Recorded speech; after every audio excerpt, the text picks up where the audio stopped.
সাবেক আইজিপি বেনজির আহমেদ ওনার সম্পদের একটা ফিরিস্তি কালের কণ্ঠে দেয়। তো যে পরিমাণ সম্পদ, মানে অনেকের ব্যাপারে আমরা সম্পদের হিসাব দিয়ে আমরা ইন্টারভিউ দিই।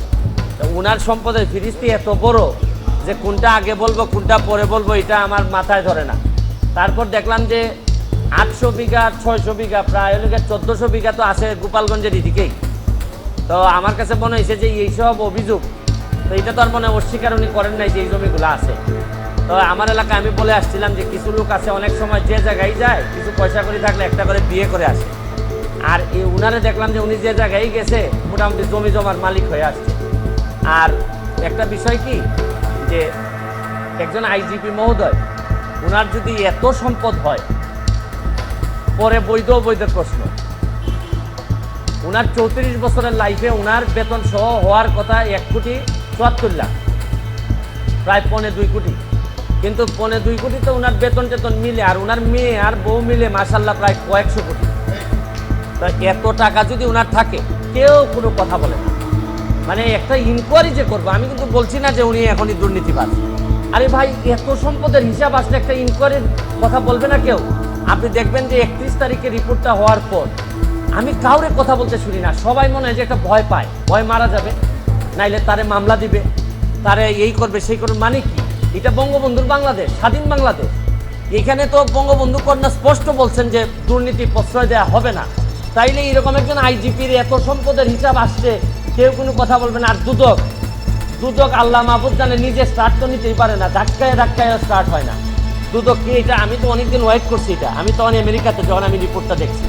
তো দুদক এটা বলবে না, ইনকোয়ারি করবে না? আরে ভাই, একটা কাজ তো করো, এতগুলা বেতন নিতেছো, খালি এই যে কাজী আর ওই যে সাব রেজিস্ট্রারের মামলা করার জন্য দুদক আসে নাই তো। আর বড় জিনিস দেখলেই দুদক ছুটতে যায়। আর আইজিপি মহোদয় এত সম্পদ বানাইলে হয় কি জানেন? কোন জায়গায় অশনি সংকেতটা, কোন জায়গায় অশনি সংকেত হচ্ছে গিয়ে, তাহলে যারা পরবর্তী আইজিপি মহোদয় যারা আছেন, পরবর্তীতে যারা আসবেন, তারা হয়তো ভাবতেছেন যে মডেল ক্যারেক্টার আমাদের কে হবে। যারা অসৎ হবে তারা তো বেনজির সাহেবকে ধরে নেবেন যে উনি হচ্ছেন কি আমাদের আদর্শ। তাই উনি যদি আদর্শ পরেররা ধরে নেয়, তাহলে এরাও 800, 900, 1000 করে বিঘা কিনা লাগবে। তারপর আসতেছেন নিচের যারা আসতেছে, যারা অসৎ, এর মধ্যে অনেক সৎ অফিসার আছেন, তারা কিন্তু অনেক বেশি ফ্রাস্ট্রেটেড হবে যে আমরা সততা করে কিছুই তো করতে পারলাম না, মেয়েরে পড়াইতে পারি না।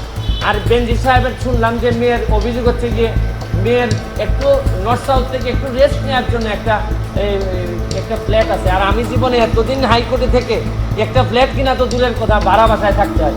তবে একটু এখন আবার সংসদ সদস্য হওয়ার কারণে একটা ছোটো ফ্ল্যাট আমাদের দিছে ওই নেমিখানের মধ্যে, তাও আবার 2টা রুম দেয়। ওই নতুন এমপি হইলে আবার রুমও কম দেয়, পুরাতন এমপিদেরকে বেশি দেয়।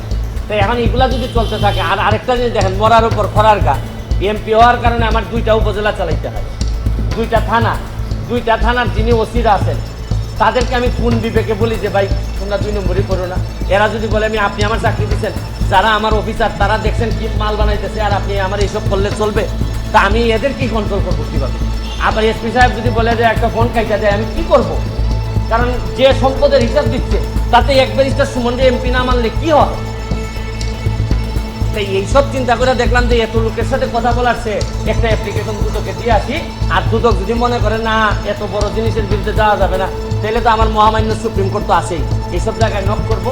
আমার কথা হচ্ছে যে ভাই কতটুকু করতে পারবো জানি না, তবে চোখ রেখে বলতে পারবো যে আমি চেষ্টা করে গেছি।